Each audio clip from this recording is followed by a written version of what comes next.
ক্ষমতার দাপট, কত বাহুবল, কত শক্তি। নেতার ক্ষমতার জ্বালায় বাড়িতে মাথা দিয়ে ঘুমানো যায় না। চিল্লায় বলেন ঠিক কিনা?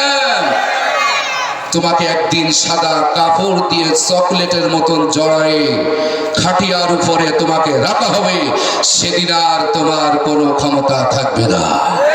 আরো যারা বলেন ঠিক কিনা? এই জন্য বেশি অহংকার করো না। আজ হোক